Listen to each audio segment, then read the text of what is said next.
Hello and welcome. Hello and welcome to yet another edition of the. Mine's not FYI.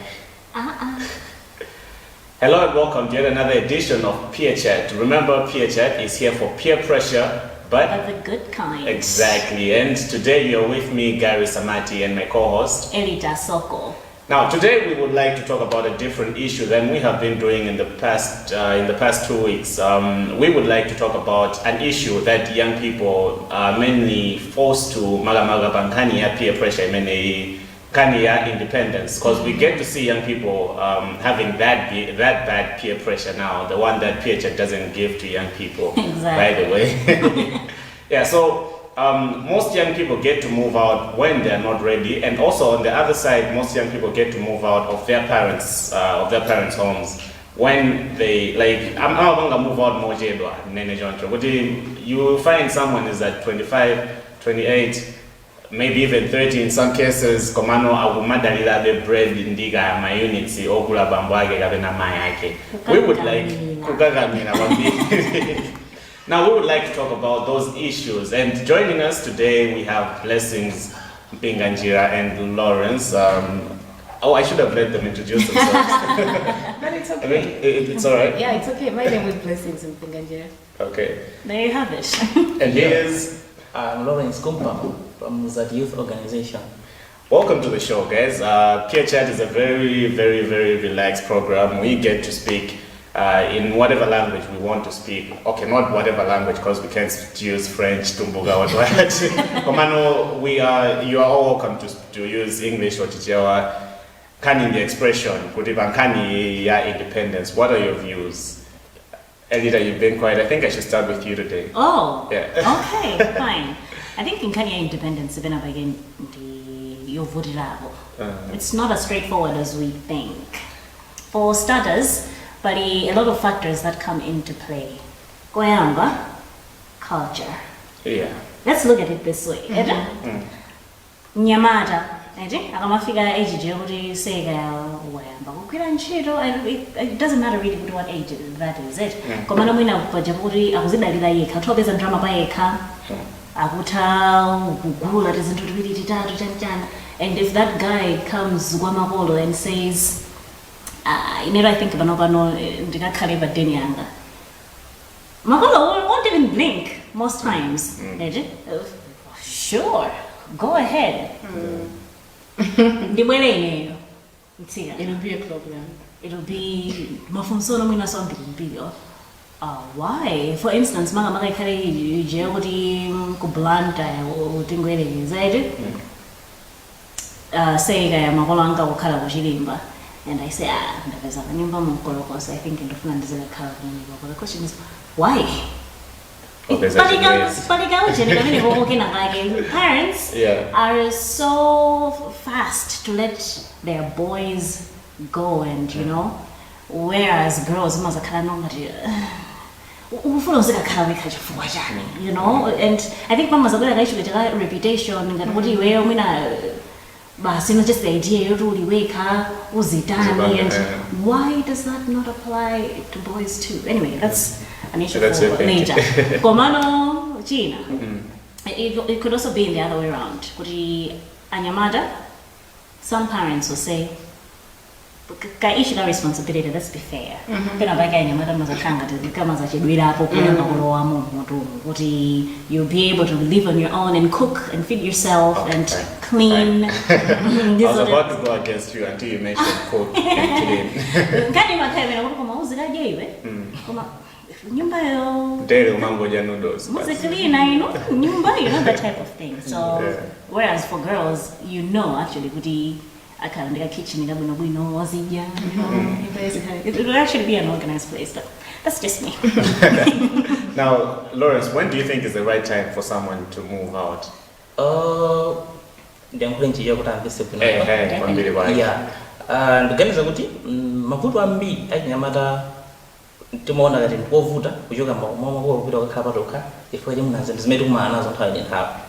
Yeah, tikuzana nacho chifukwa kuti bwino chinyamata amene akungokhala sanayambe ntchito sapanga china chonse zimakhala zovuta kuti acho. Komano ndimaganiza ngati kuti kunena kuti tikhoza kuchoka kukhala pawekha imakhala kusegulaso njira zinthu zina zake. So hiki nthawi imene kuno kuti ukhoza kukwanisa wakhala wekha ndikumaphunzitsa mala ndikuthandizanso anthu ena ukhoza kutero nthawi ina iliyonse kutengera kuti unafika zaka zingati kasukulu wachitako ndikukaza kuti nthawi yabwino tero koma ndikanena kuti dikire kuti amuna ndipezeke icho chili chokhazika ndinditi ndozati kuna kukhala zaka zambiri uli nyumba makolo ndi palibe nthawi imene ingaoneke muno so ndikuona ngati nkwagula nthawi imene kunoti I think inepa ndekha ndikhoza kwanisa kumagula kaya yakudya kumakhala pandekha nkumadikira nthawi inake chifukwa the challenges wadikira kuti mwina ndikulekaye then zangochoka nyumba makolo kafira kubata ndi big challenge koma ndi kwambiri so ndikuganiza kuti mwina nthawi imene kuona kuti munthu ukhoza kwanisa kuti ndikhoza makaja kolipira nyumba kaye ndikapanga yanga yasogwira ntchito koma it's time right time ndi ukhoza kuchoka maganizo anga. Okay. Komano, is it that easy when it comes to find because at our ages, some of us to car with magolato, but then you think well, it's a lot of money, but then once you start spending, you must and you're not paying rent at the time. So now you get to think, well, fine. If I'm spending, let's say 100,000 kwacha, what's going to happen when I start living on my own?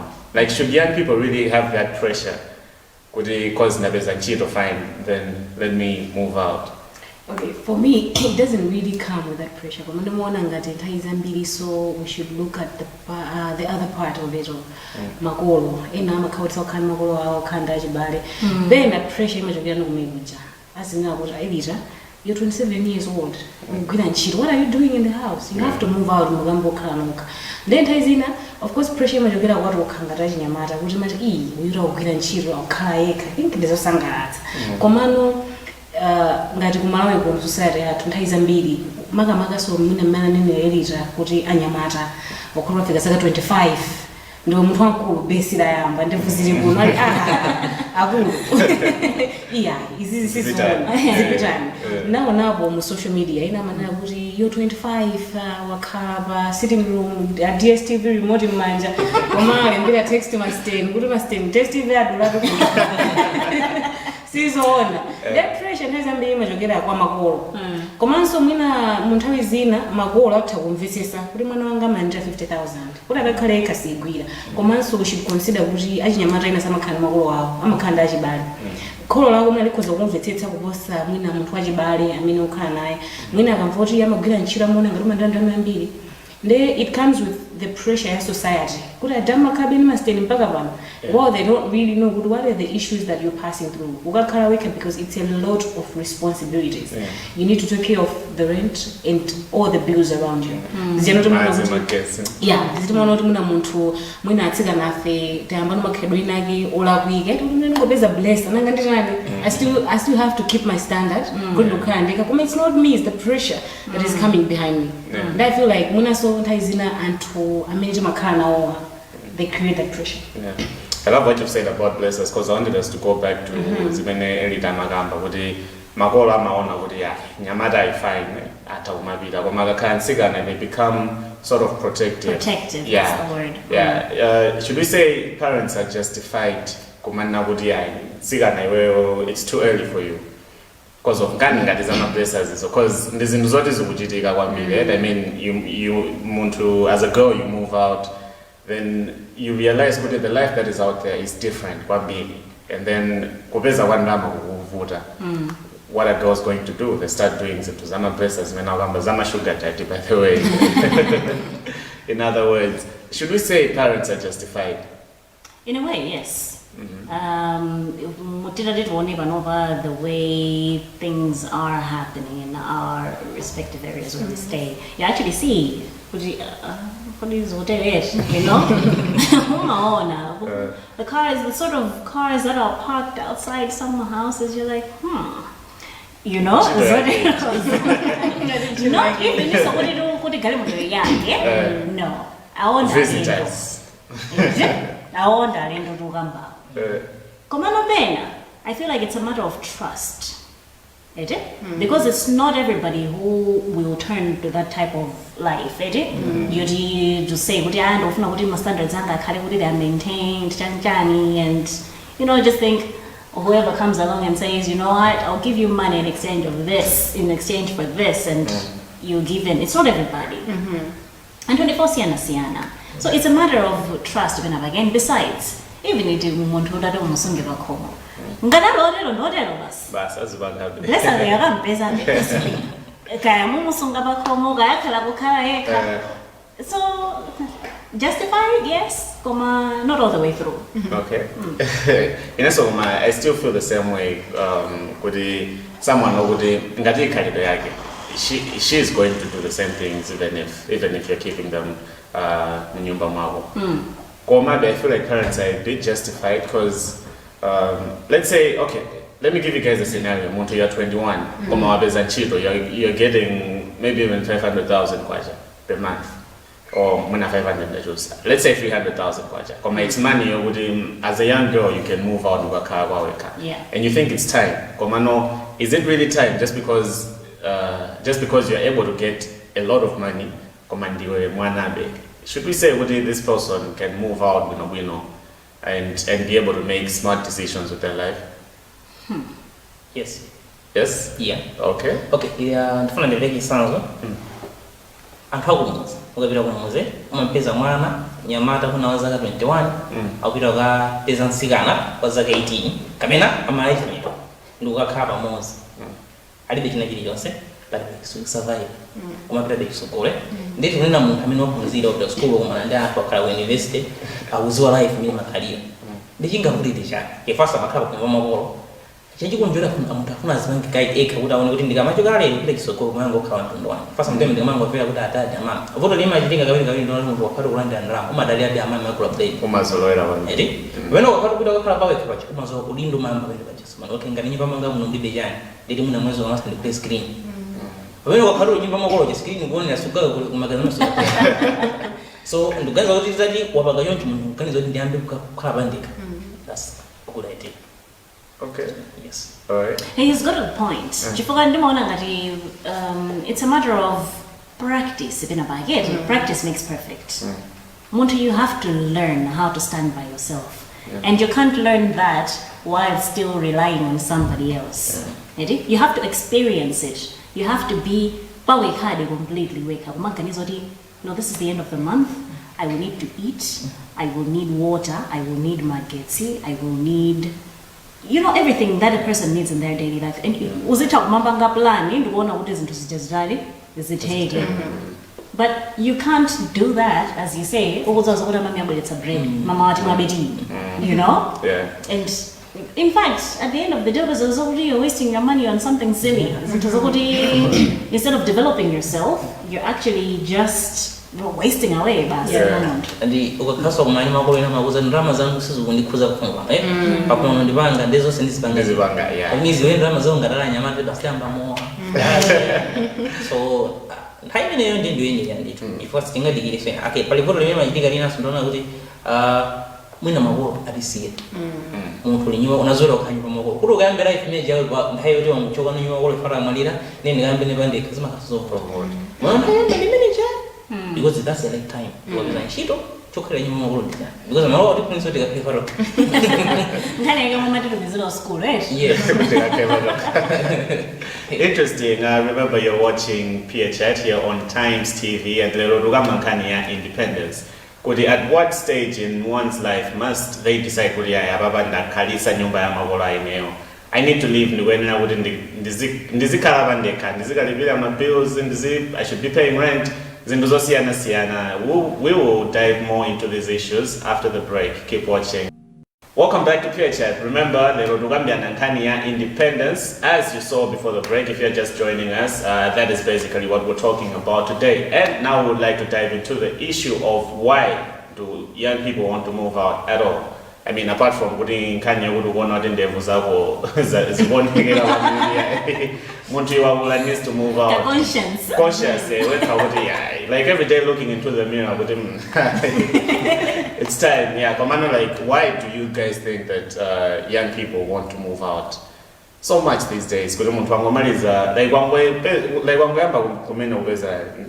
every chance that you get, those talks, I think I need to move out.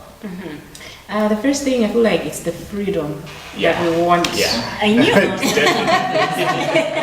Because being 20, okay, from the age of 25 going up, you have a lot of things going on in your life. Yeah. Okay? The relationship It thing. actually starts earlier than that. Yeah, it actually starts earlier than that.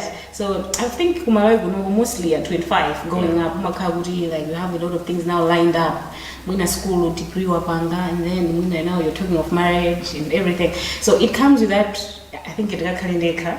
Yeah, you must tell it. More especially what's it gonna kuma kajori mpaka tena kwa kusuna tuki. Ungo kaya ujibinda na kwa utuke mbali. You know, you're like, It's time. no, it's time. Mwina for you guys, on Friday, you're with your boys, and then 9 o'clock must na wimba. Let's say I got to guess. That's it. They're like, She's just hitting on the point. like, this is all one. I know, let me move out. Then Hazambili, the way I look at things, it's not necessarily about let me go and build my life, guys. Let's be honest with each other. It's not like that most of the time. Most of the time it's about because of I just want that freedom. This is you understand? Of course, it comes with those responsibilities. 25, at least I should see myself growing. So, as I said before, don't put pressure on yourself. I'm 25 and then this well, you know, financially you're not stable. Because even if you can be financially stable, but it comes with that maturity now. Because the Koruma under 500,000 as you put it, but only if you're not mature enough, drama and then you have a lot of bills, you need to office, you need to transport office, so you need ranch. So it's a lot. It has to come with the maturity first before everything. Yeah. And Lawrence, why? So The why? process kifanya. Why? Yeah. Sometimes I think mara mbili kumasuka. Kumasuka. You need to be free. Ndazo zako, ma Fridays umakunoti munokaje zina zako maana kuzoti ntaya kuda kutikharasira bageti. Ndo makaorganiza. So kabena ndikamakhabe nyumba makozithe. So ndona ngati kuti kawiri imene vangisanya mara joke nyumba makolo ndikuti tikaendeka full million na blessings. Kuti tikathoyira zinto zomasuka. Ndikinjinaso it's about ndinafuna kuzankhani okuza ngati chituwe kuti umaona nyumba makolo zonse zilimo ka screen yani mwina nyumba mwazaza sininga kule bedi yanga kuisa somo Umabebera mu. yeah. So those are reasons mimi ndikona ngati kuza kumuthandiza ochinyamata na ndine ndikuza kuyima bandika ndikubaba ngasozante. Okay. Yes. Kama no freedom atokambai.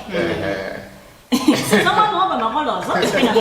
Yeah, zomwe mune makolo mwoba maka kwatsikana azimelo nenena moje kuti amambo kufuza iwe chifukwa chani ukufuna uja usamuka kuzimba ngofuna zakhala kunkolokosa chifukwa chani pafupipa mwana ngati kwambiri kwatsikana afi nimuona ngati makhala nkhani ino ijiro kuti okay makolo amafuna kube kuti tsikana as you grow up uzikhala kuti ukutha kupanga chilichonse ukutha kuphika bwino kwino ukugwira ntchito bwino kuchichonse ukukwanitsa ndamakhangana kupanga nake kuti iwe wauluka 10 koloko usiku ku office afuna kuti 5 koloko mamawa ukhale kuti uli gwigwigwi tapanga usakhaleko pa phone ndiyo makuti mwauziphelera ndo mati ayibodza banje ndipite ndikakhepatika komanso despite all that kukhala kwekha with the freedom that we're talking about ndijama mwene ina zakhotani koma blessa ija kuti sama of course timatha mabisela kuti ya imuna masteni komabe imakhaso ije kuti nanga ndinokuzaima kuse usafike you know ni mwanonso ngati zimene zili zomwe makolo namo kuti akholo ambokhala yekha ndi kuti asocherano zikhazi azimasuka musakhala bwino kunja yeah. Okay. I feel like freedom in our way. Okay, of course, obviously, sometimes people get to move out because of my circumstances. Yeah, let's say you lost your parents, then obviously you have to become independent. Yeah. Or when I was in Chiro, who maybe in a different district. Yeah. When it comes to freedom, I feel like that is the factor that, I feel like that's the main factor, like why young people get to move out. Because, I mean, we are trying to have fun, we're trying to do easy. Plus, the fact that we're growing up, the way life works is you obviously have to get married. So by the time you're 25, you're in a relationship.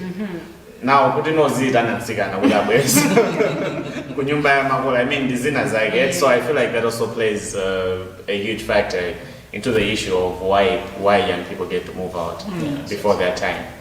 Before their time. Before their time. What is the time?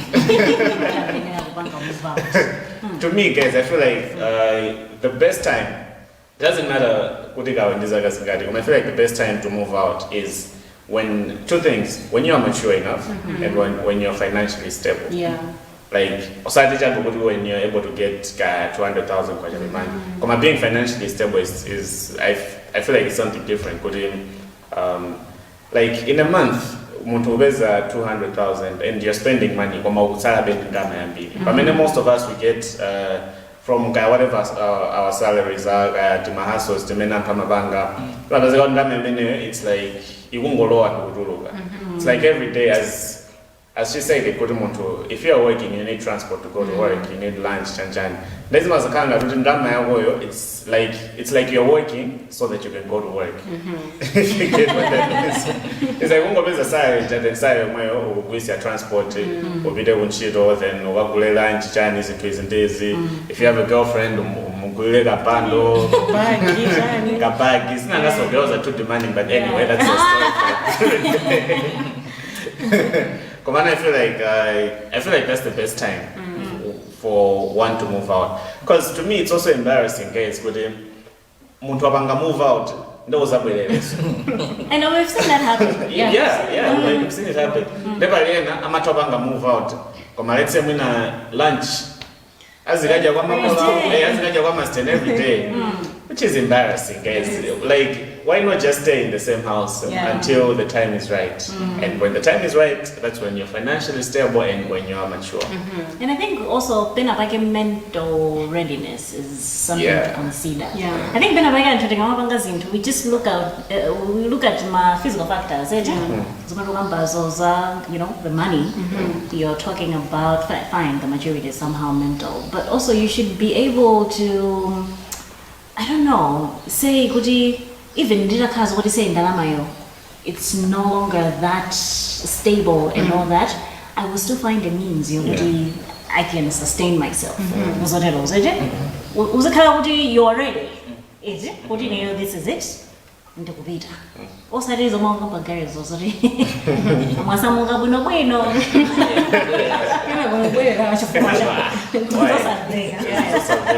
And every month must nazuko gulila my groceries. Imagine that. I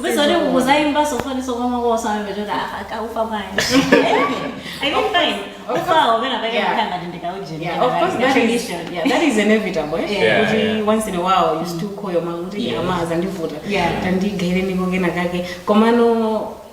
as you know, living in your parents' house, I don't know,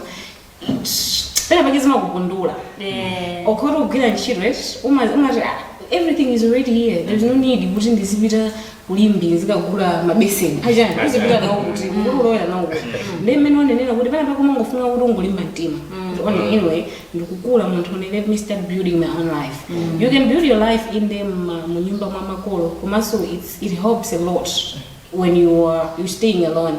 Komati ndikule kwa think teme vandu matolera pangono in that you make right decisions as you grow up. I'm responsible enough. I have 5,000 kwacha.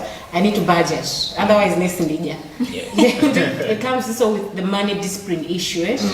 Like, I have 200,000. I need to budget it very well. Isn't go tell sabato. Show that will show ya jani.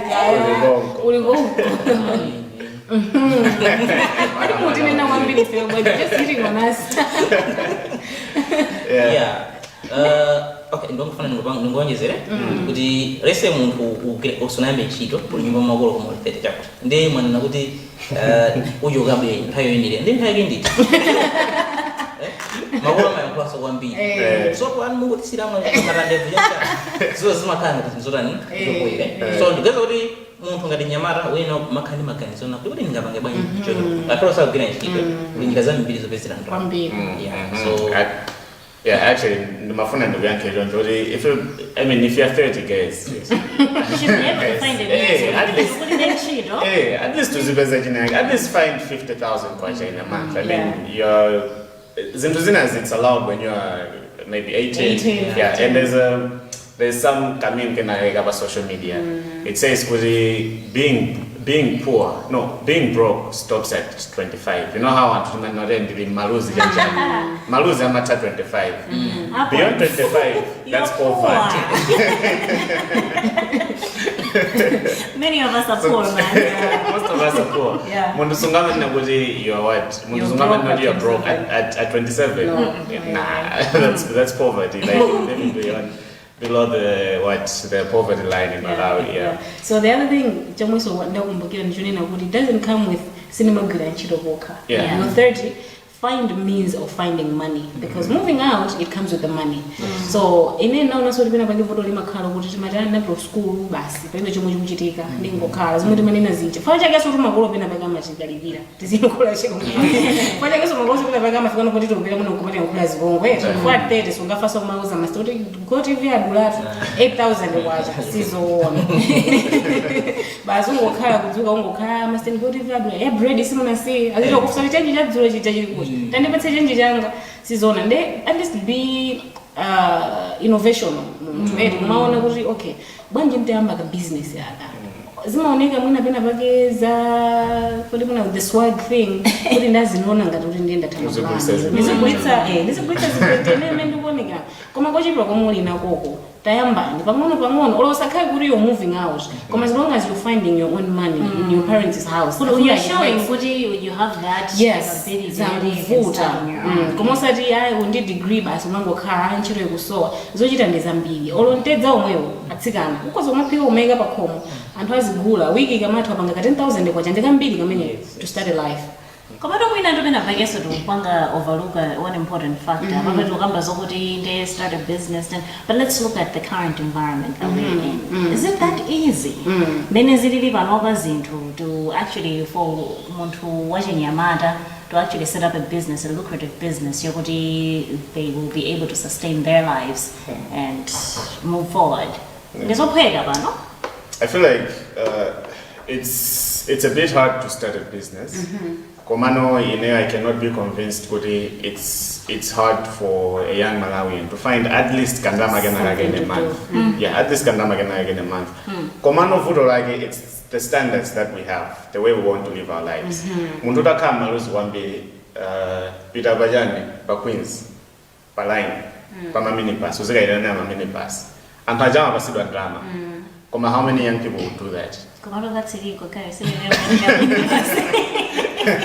mean, it's illegal and stuff, But I get your point. Yeah, it's things that nizinuzoti zikuchitika, I mean, edit of not mind. Of course, it comes with the standards. Inayozanami sinengawa niti kuti nizienda ntaone basi nizigulitsa mtedza. Komano mune in my own experience, I've seen a lot of young people atsikana akugulitsa olozitumbuwa zenizi chitumbuwa chijekitireni kwacha sizambiri ngaiwa anthu ochi kaugula mafuta kwa 500 kwacha kupanga zimene zija zimaoneka mwina zonyozeka kuti koma ineyo basi ndizipeso ndopanga izi koma pang'ono it keeps you going chifukwa kuti you're 25 that's where life starts ndokoti you're 25 ntchito pano zikusowa sitingana mizani kutengera ntchito mwina ndi business m'Malawi muno mwini homage mwinaso anthu they're doing more kwambiri in business than ntchito ndekuti lake ndoti timayang'ana mabhizinesi akuluakulu anthu azikatenga magalimoto akukuza nalita write your business plan toona zinthu apapo zoopsya zokhazokhalano zikatenga katundu ku China ndokuna nezikapanga nyani koma you can just start small 10,000 kwacha 5,000 kwacha anthu amayamba business muno mwini but the problem is anthu andona what will the society say that's where the problem is. Independence iko tukafuna inde. Yeah. Komano we don't want to work towards gaining it. And you're watching Peer Chat right here on Times Television. Tukambira nankaniza independence. At what point should umuntu wachinyamata say kuti ineyo basi panopato I think in DC akudalira kwambiri mawolo. Mina so ndiwacha kwa mnyumba mwawo ndiyambe nozoyimira pandekha. Welcome back to Peer Chat. We are discussing independence among young people. Kodi toka ndipapangana pressure achinyamata kuti yaitu I think ababa mwakula ife takula pano tisiyeso kudalira makolo, or is it pressure coming from the parents, or is it the parents that are actually holding on to us? Ndijani chomwe chikuchititsa kuti nthawi zina tizikhala ngati kuti ka independence kakumatipezerapo mochedwa. Now I think during the break I was talking about the issue in other countries. We hear of young people being encouraged to stand on their own at as young as 18. Is it? Kuti basi niyo role zaka 18 mutha kuvota, niyo legally mutha kukwatira. You know, I mean nobody wants to see their kid get married at 18 normally. Komano ndizija zokuti age imeneyo ndiyo vomerezeka. You actually see young people at that age maiko wanza tomatha kunyamuka ndithu kakhala nyumba yake. Koma kunoko kuti that should happen. Madadalasi. Nchifukwa chani? Makola tumenda sama tisasati itsaso bena bali. Oh, ndiambe nini? Yes. Ngaramba blessings. No, we're switching things up. Okay. Osati makola kuti society is yaya. Sometimes mina makola makhawa tifuna sozabu ine. Mina ngaona kuti ankolo mina li hakali ta khaiba uka. Mina sakwanisa kupika ndina. So muna masaga tibese binjira bin. Kumabe ngalaji nyamata sanzatu mina tikakaro kama gometi makala matoma sekana.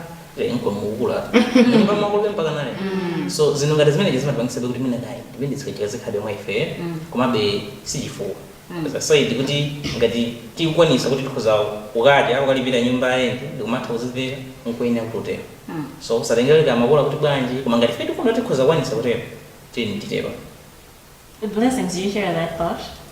I can't do, but example mwa belega kuti mwina kunja anzatu ajani mwona ngati makhala that financial stability before mwina at 18 na makhala enda account yake drama alinazo chani au khala kuti at 18 ali gali moto. You remind me of one very important thing, sorry, before you go on. Yeah. At 18, ndikuti so at 16 you'll find kuti ana ambiri kunja alibiza kumagwira ntchito mwina ngati Khalika financial stability kali bwino. Omwe kwathu kuno at 18 in most scenarios amakhala mwina tikapita m'midzimo. Also sadiso m'midzi on town muno. Zake 18 amakhala mwina munthu ali form 4 kwathu kuno.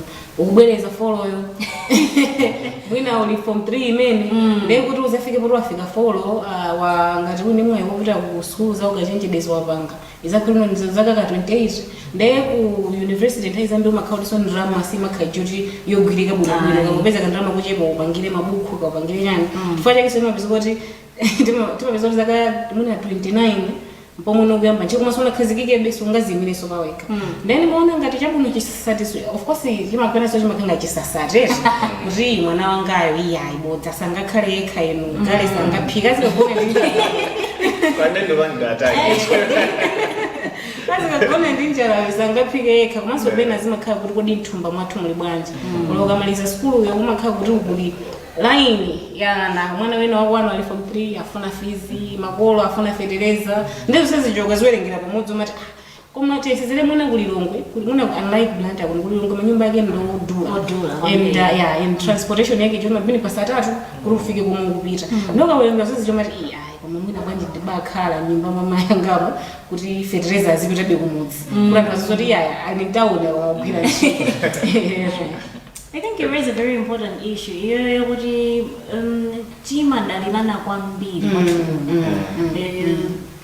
It's you're making money, yes. Koma you should know what and so personally, as you say, and as a ballet, you also have to help out. It's a bit tricky. It is. Even go bit for 18 years, uli ku secondary. Nthawi mbiri timakhala kuti 18 munthu munaanza tu ana high school ana ding dong.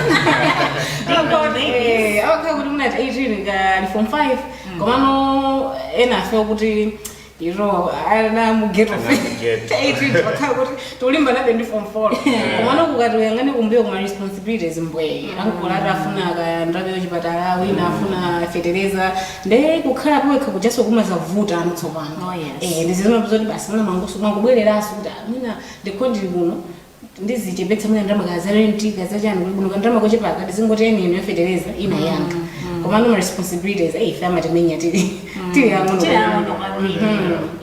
Mina nkani ina gari. I mean timakhala nthu we go to school, right? Zoma kama zote at 18 minutes dakali kaya ku secondary school yote maendera. For instance, like I know what I go to school at 7:30 kaya 8 koloko tikatereka makwana kaya 4 koloko ndamaliza. Afterwards basi vita kunyumba kaya kukatani kukaphika whatever nditsikulata. Whereas once that in other countries and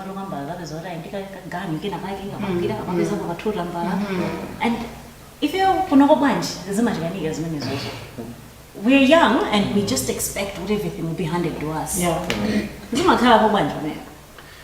And then I feel like comparing Malawi, of course we need mindset change, but I feel like comparing Malawi to lifestyle in Kabunja, it's like a girlfriend who's dating a broke person. As this banga compare the girlfriend or an agreed and the mutole me.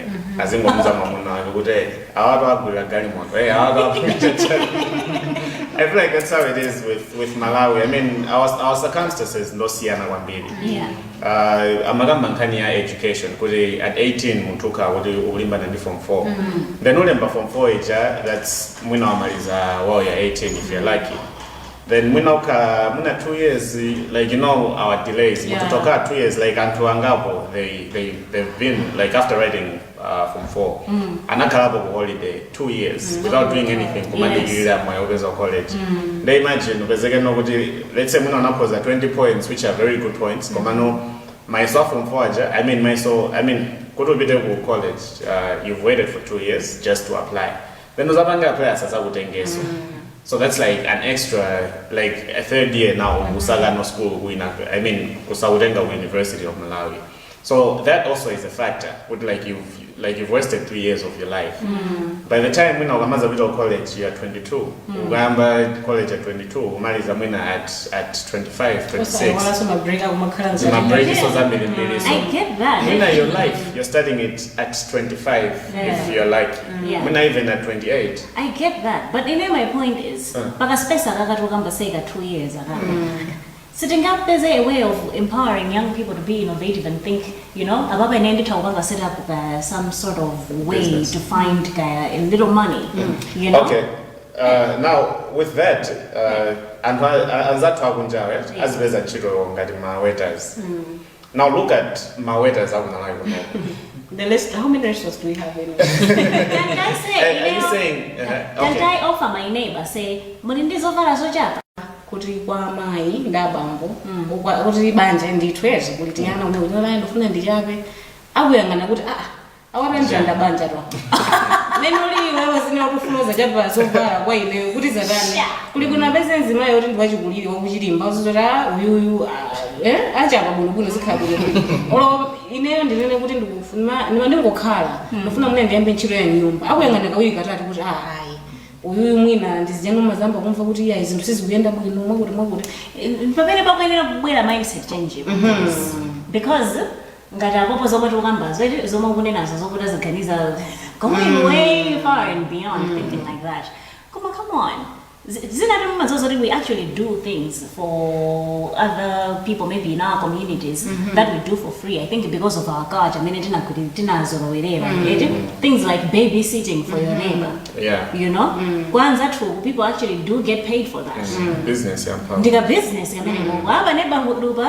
pali ndani pali blessings akungokhala pali tiana mbwe you're leaving the house and now you can leave them with blessings. Give her coffee we don't do that.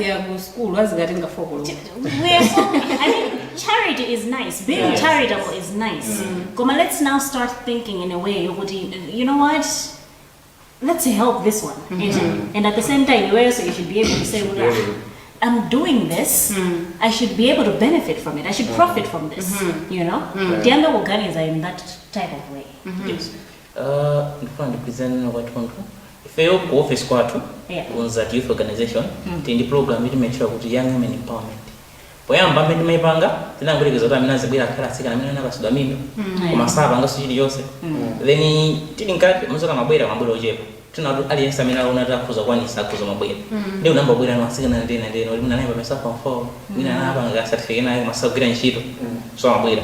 titamba kwaphunzitsa amene angapangira ndi mabizinesi ting'ono kuti moyo uzitopita isogolo then tikumapanga nomonita mkatikati timaona kuti amphena ake amangokhala kumana upapeza kuti apanga muna business akutisa zibwente ena akuphika mandasi by the end of the day akupeza kuti apeza kandalama kenakati so mtima umene ndi umene ukufunikira achinyamata ambiri we are failing to use local available resources imene nati ndi luso give an example ya Gabadinho Mphangwe anasiya ulemba maiso nthawi ija sanalembe no maiso afa mtuwe maluma ake anapita kamenya mpira kuti anakhala analemba maiso aja sanapite kumene kucha bwezale imene ali pacha no sizinakatheka koma nopo anapeza kuti anachita bwino chifukwa anakusanchira luso imene ali nawo so sitonse amene tingachite bwino chifukwa choti tapita ku school kapena kuti yes school yo yofunikira koma no sitonse amene That's a sticky subject. One big. Yes, so I'm trying to say this kuti anthu aja thinking this say kuti ngati zikundivuta muna ntchito sindikupeza kapena school yabwino kana ku University of Malawi sinapite ingapanga chani ndizimene zalizungulira zija so ifiti timauza achinyamata ndasikana amene abwera ku office kuti they have to use the local available resources ani mazi kuseri kwa nyumba yawo kumatusa nsinja kuzopanga kati mapanga masanza so that's the only way imene ngati ndizo achinyamata kuzidalira paika I have to agree with you because I feel like as Nyamata we blame the system too much. But the excuse here too is boma siku banga ije, boma siku time. Kama as you put it, like we can use our limited resources. I mean, and Kapunja they find a linda advantage. Could muna economy yao ndiabwino jani ma job opportunities zao ndiabwino to a point jogudi kumala you know go for you to see a waiter for someone who azigwira let's say as a maid ku nyumba ya mtu inawake awene akalewa standard inawake mtu sana bide ku school na jana okay, it might sound controversial to say komano I feel like with the way the economy has to work pamene abakale ngati job status ya mtu inawake mtu wa degree awene akale pa job status inawake what diploma job status inawake wa MSc job status inawake then obanda so cause if mtu wa degree awagwira ntchito ya umedi ndantu nabansi banazikira because sakaga kwile more face so I feel like that's how it needs to work komano kumala kunogo our situation is different our situation is very different from Antagunjao komabe I still feel like as young people tisamango yanga na kude kumala kuli mavuto kumala kuli jani iwe what are you doing baweka and hani aigulu pajani independence so with you being able to do something like mezo I mean first of all ka maturity ka kawateka kubwera plus ndama uzipeza and stuff like that. So in the spirit of peer pressure, what sort of company do we keep? Is it company imene imati tandiza in terms of now thinking up ways to be properly independent tsopano ngati timapangana motivate doesn't that in the spirit of to peer pressure but the good kind is this the sort of peer pressure I mean timaitenga from azanzathu I mean tili now timakambirana zotani makolo kuti kamakhala kumacheza chifukwa bayamba I think for your opening Gary makamba zimene zoti we actually pressure each other I get out of that house what sort of company do we keep? Tiambelinda. I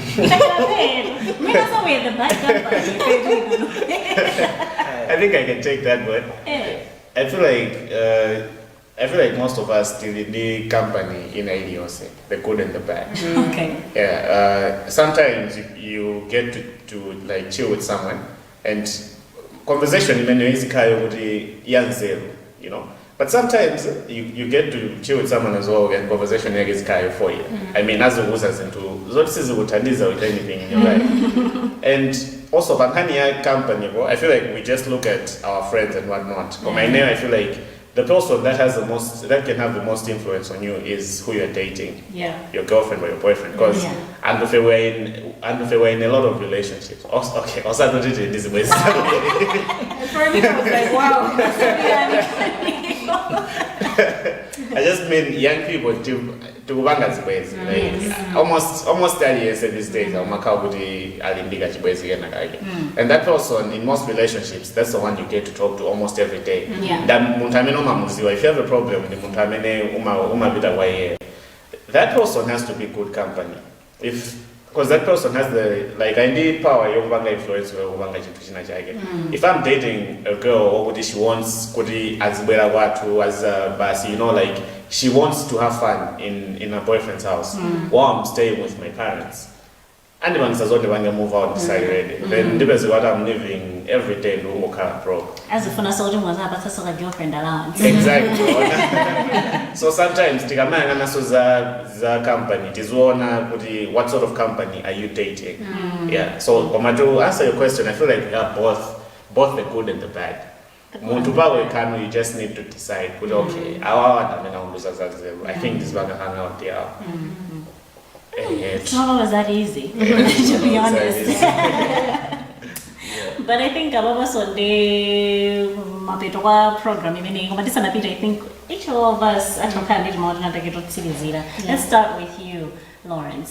Okay, ine ndingofuna ulimbikisa anyamara guys imene kunjawo kuti mina tamaliza school koma mina sidugila ntchito tisaziyang'anire pansi kuna kuti mina ntchito ndipeza toka tete yambenyi zochevazo koma tizithawa makulu atoka malingana ndi imene tikupezera koma tikanati dikire munazo zembe ntchito tikhala pakana kalekale munosabeza ntchito. I think ndimoyerenga kenake zonalamba kuti pene chikuyang'ana ntchito ndi degree ya timene tinayo tiyembeze sikobwera sonda 1500 magraduates amene apanga zonaka ndi awo ndizidafika icho that means tikano pakuno ulimbana no ntchito ndiye kunonali private ya university ya private anzawo ajoga ku University of Malawi that means competition ikalipo ndi so tisasidelere kumabe tigwise ntchito njira zosiyana zimene zingatithandizire kuti mina chithawa kupeza bwino kusokolo. Great. Let's hop on to you. No, akitiambe. Okay, ine wangomaliza ndikungwali kutsaje mata kuti tisamaziyang'anire pansi, everything is possible. Osa makhani maganizo kuti mwina ndikambogulitsa mtedza town muno ndoti basa atazona ngati ndatama plan zimene zasizoona ine ndaona anthu kuti anamba pang'ono koma panopo they doing well. Kati ndikamalo kusengi kwa nyumba yathu alimani masamba tinkhwani tija kumagulitsa pang'ono kweza kuti moyo kupita patsogolo. Komanso china muna topic imwe timakambirana lero usazipasa pressure kuti poti elita kukhala ikananiso I need to move out. Ndi nthawi ikholono kuti nthawi yakwana yo mature enough financial status yako ili bwino you can move out. Koma kwakukulu usathamangira kupanga zinthu kuona kuti pano pasina ndakwanitsa kuti ndiyambo kupanga zinthu tikholono kuti yayi panopa I think ndikhuzadi wakakhala ndika. Great, and Gary. Yeah, I also want to just add a bit more on what she said. But the pressure, similarly pressure, but the bank says all the bank decisions or the ndalama to masisi kulola. But then also, I feel like Kenya moving out, Kenya independence, it's an inevitable thing. At the end of the day, when you're ready. Komano ndinkani soya preparation. Muntu sungango zizi mungale ngero kuti ya imani funa tisamuke. You start preparing yourself pangono. Ka for a year or so, komano tisamalole kuti pressure is it banga so tibange my decisions or decision ready. To quote one Mr. William Kumwembe, what he told me is he told me that sometimes muntu as a young person it's alright to stay with, it's alright to not be independent. Komano, it's also not alright to get too comfortable. Yeah, like you don't have to move out much young when you're not ready. Komano, you shouldn't be too comfortable with it to a point you're going Komano, and just still not moving on. If you get to prepare for this thing, kutika uzikula tizintu bangono, uzimenya mahaso, abayo utsekula account jodu zingo save $1, kuti let's say in a month we normally have 50, then maybe you're spending 30,000 kwacha in a month. 20,000 maybe wozingo kasunga bangono until you get to a point where you can now move out when you're ready. Okay. I think in the end it is such a joy. Let me just thank you all for being in the program today. Lawrence Kumpama from Nzati Youth Organization in Lunzo. Yes. And blessings in Pinganjira, who's actually working with Times also. She's a journalist. Gary Samaji, my co-host, and I am Edita Soko. Thank you for watching. Be there again next week.